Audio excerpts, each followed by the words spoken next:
you're a very good reader, and sometimes I would struggle falling asleep while I'm reading, but often these stories were so engaging that I'm into it. But let's back up on that. That was very endearing. That became very endearing. You were Mr. Incredible in Incredibles 2. Yes. I mean, totally. Love that scene.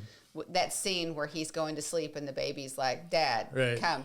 And it's really become very endearing because you were tired. You worked really hard all day. But But there were plenty of times that I was awake the whole time I read.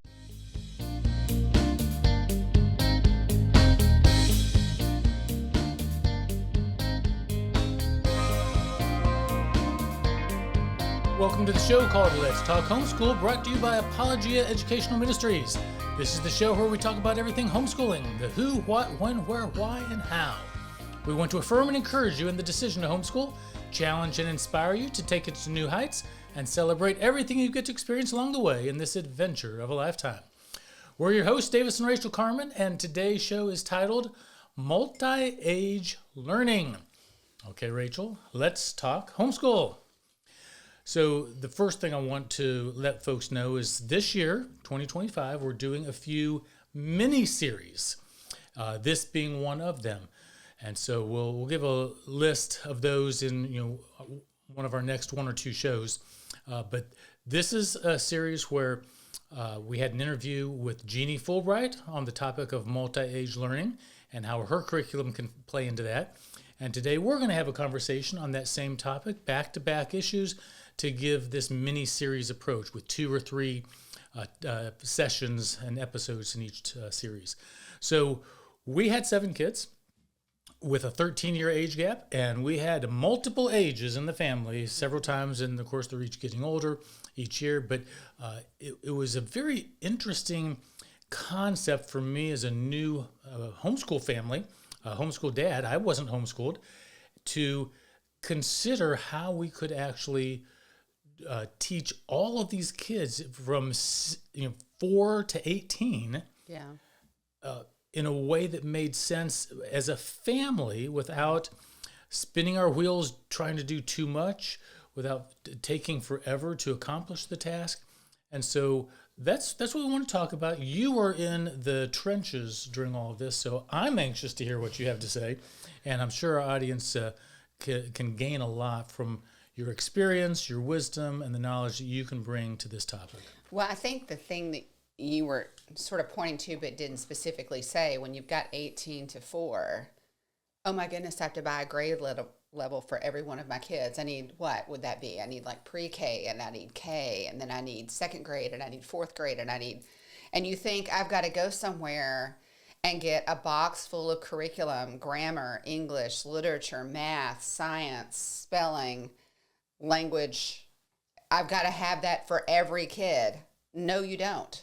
That's the really good news here, is you don't need a box of curriculum for every grade level of kids that you have. All right, so there's actually a way to do this without being overwhelmed, which can often be that first response of there's no way. There's no way. And, if you do that approach, let's not say 7. Let's say you've got 4 kids, and let's say 2nd grade, 4th grade, 6th grade, 8th grade. It's possible there are curriculum houses that offer, come and you can buy, here's the 4th grade, and it's got math and science and language arts and history and maybe even a foreign language in one box. And if you have 4 kids, 4 different levels, here's 4 boxes. So that is an approach, and some people choose to do it that way. To me, that just reeked of crazy and overwhelm, and I'm drowning before the boxes show up on my front porch. Instead of that, what I was introduced to was whole family learning, where we're going to learn as a family, and then I'm going to pull out different activities and focus on different things for the different ages, but we're going to read the same book. And it sounds crazy, but it really does work. And so just to step back for a minute, I really believe families are doing this before they make a decision to homeschool. They just don't realize they are. Right. If you have more than one child, right? So you have 2 children, minimum, you're already doing multi-age learning. You're just doing it non-academically, probably, and so you're not thinking that that's what you're doing. But you're doing it from the day you add your second child. You're doing multi-age learning in your home. So you may be just now teaching, let's say, your 3-year-old how to brush his teeth on his own, but little sister's watching, right? You may, let's say you have 3 kids, you may just now be teaching your 4-year-old how, or let's say 6-year-old, how to set the table, or maybe even their alphabet. Well, the 4-year-old's paying attention, and so is the 2-year-old.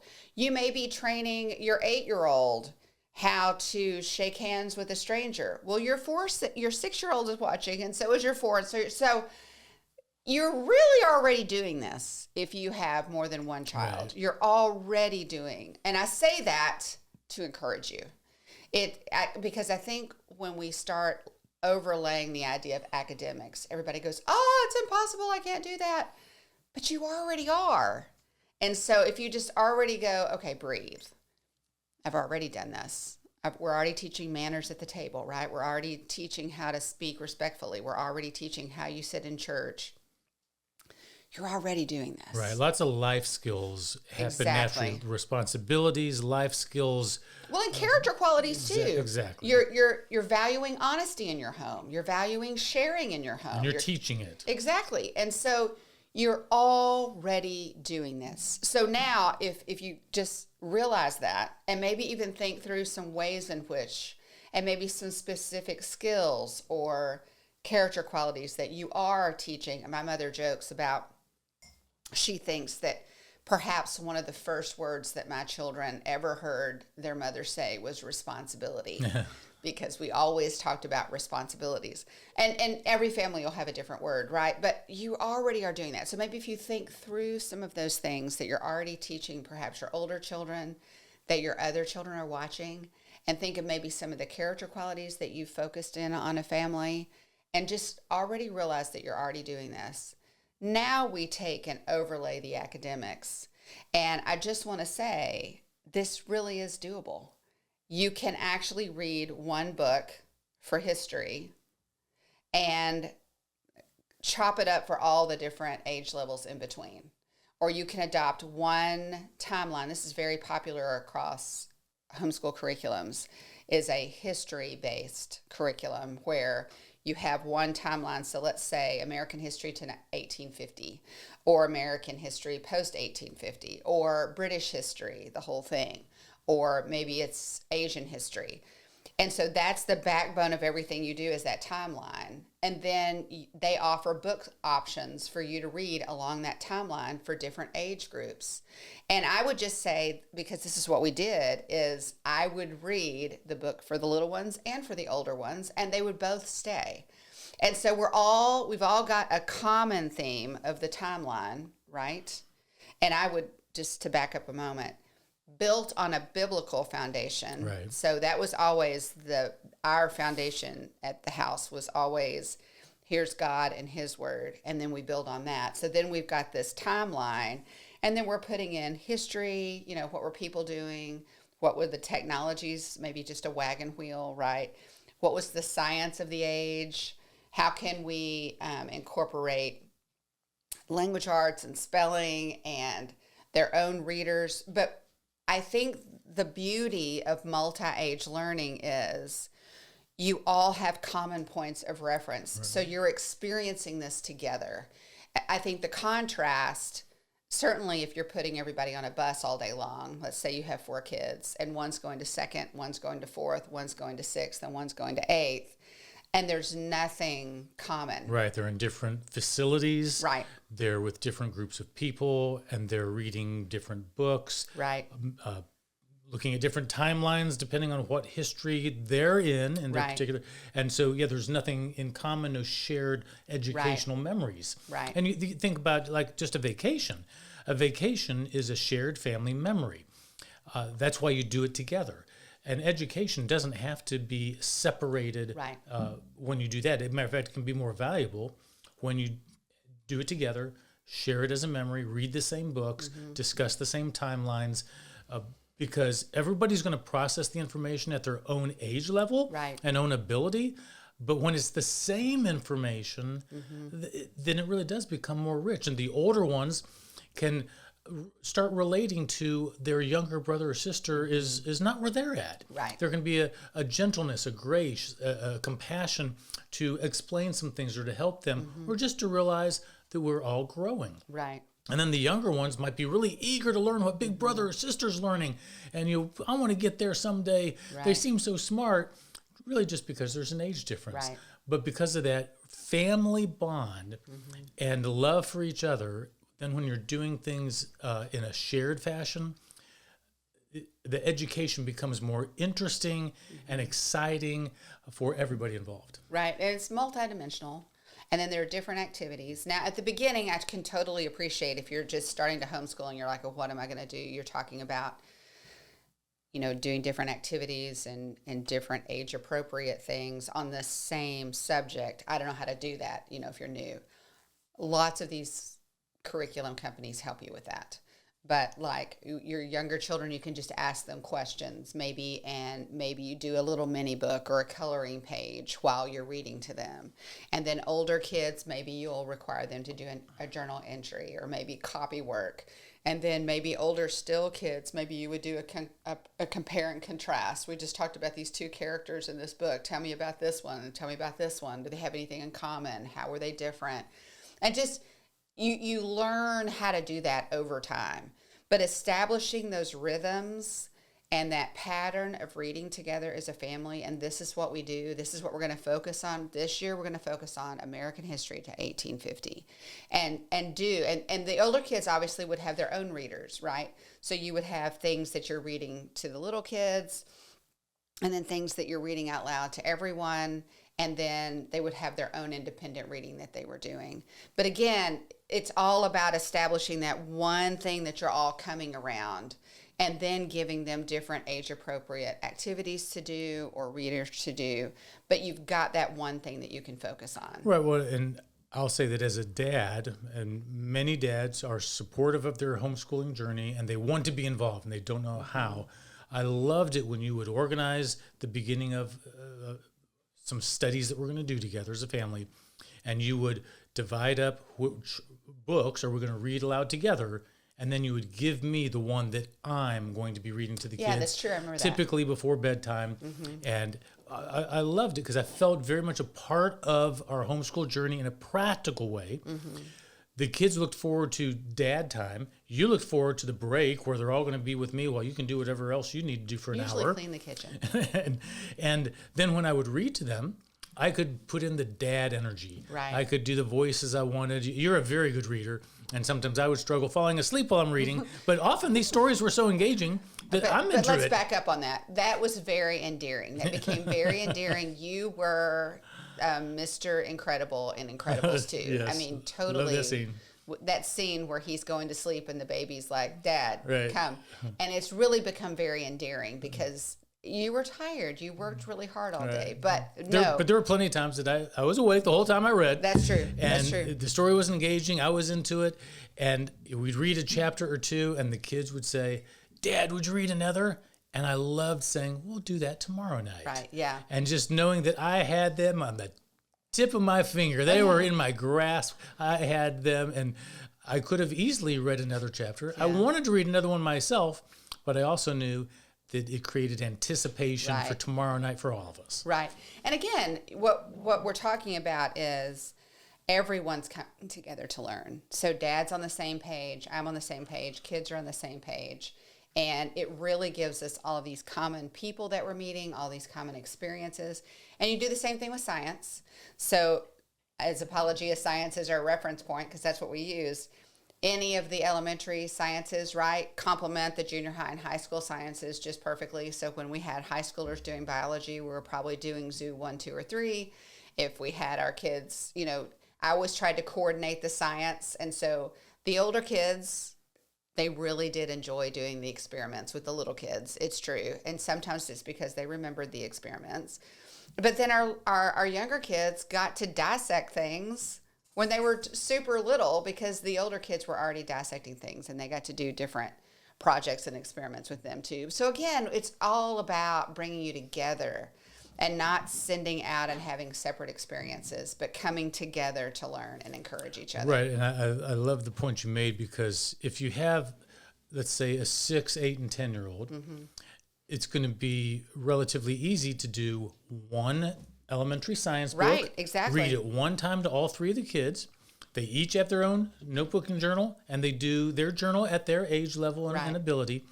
But you don't have to do 3 different sciences for your 3 different kids. Do one together. Right. So that part makes sense.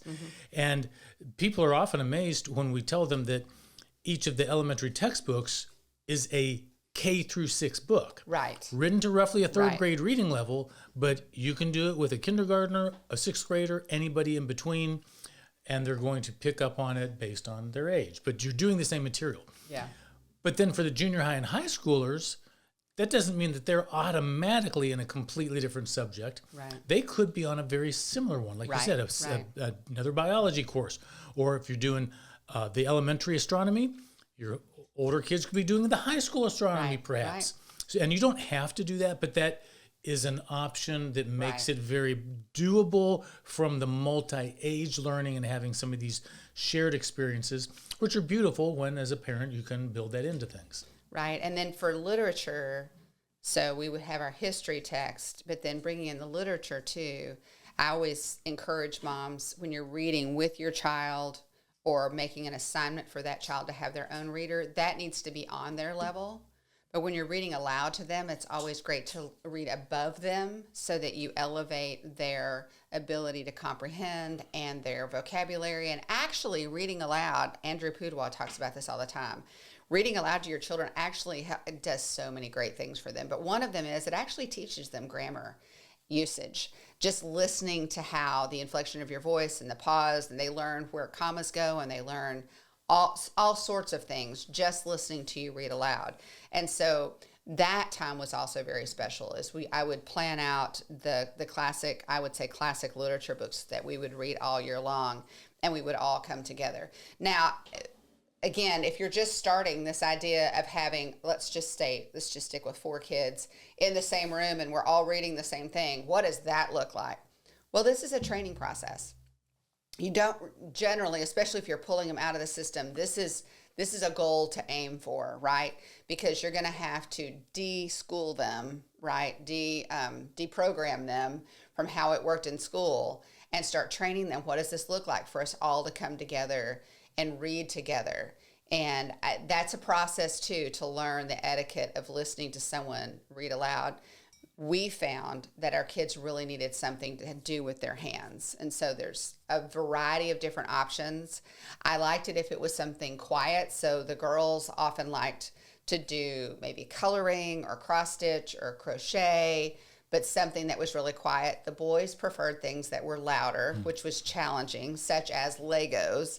And Legos are great while you're reading aloud, and you can pause every now and then for them to shuffle the Legos and move them so they can find their piece. But know that kids can, and often boys do best, when they have something to do with their hands while you're reading to them. It can look like they're distracting, but it's actually ordering their brain as they're taking in the information. Right.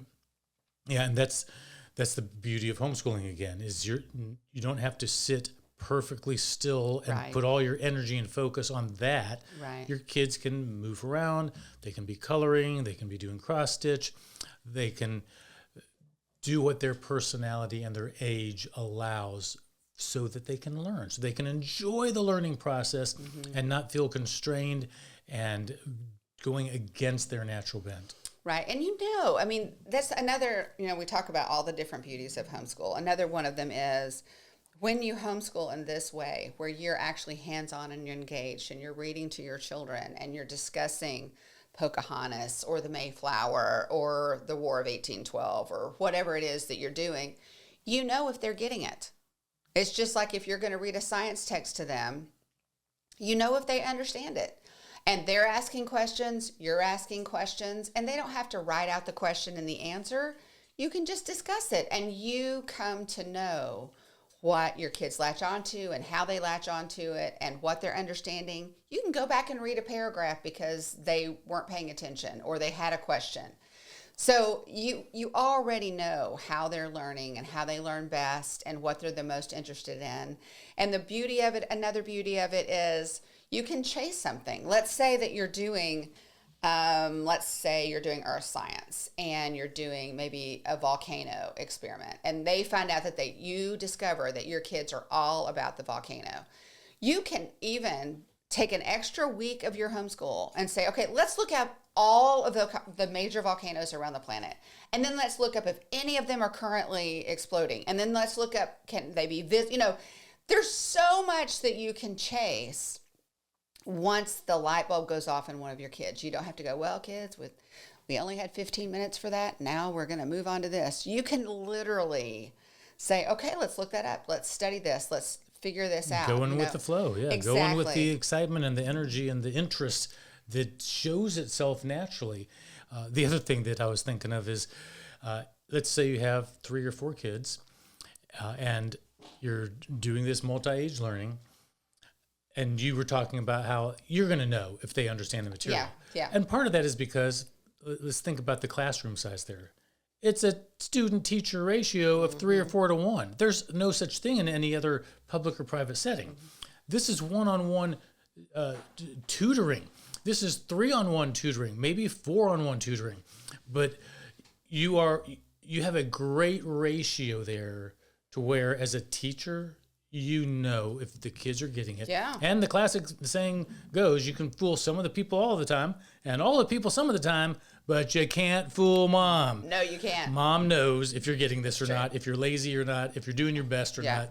And again, the beauty of homeschooling is you actually know without a standardized test, right, whether or not your kids are following it, understanding, interested, and it's all based on the engagement that you have with them, you typically verbally.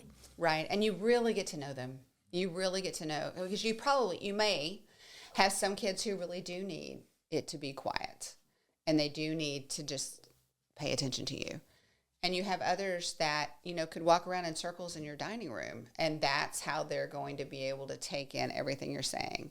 And I mean, even with the Legos, you could say, okay, today we're going to read The Magnificent Seven, I think is the name of one of the books that we read. It's a little bitty book. It's a great book. And they're going to go from, I think it was Missouri to Oregon. And what if with your Legos today you do a covered wagon? Do you think you could build a covered wagon? And start, you can make those kind of assignments. Or girls, can you draw a covered wagon? Or why doesn't everybody dress up like a pioneer and we're going to come in here? So there's so many things. A whole world opens up in terms of freedom of what you can actually do. You get out a map and look at how far it is, how far are they going to go every day. There's just so many things that you can do. But again, it's coming together around a theme, adopting the same things that you're going to focus on, and then having all of these different ages experience it. And you might even assign to your older children to write a report or a book report. A book report's a good exercise. That's something that, academically, that's something that's good for you to know how to do. They could write a report, or they can recite a passage or a poem from the time period. So there's so many things you can do. Right. And I like that. I want to come back to the other thing that you said that was really important.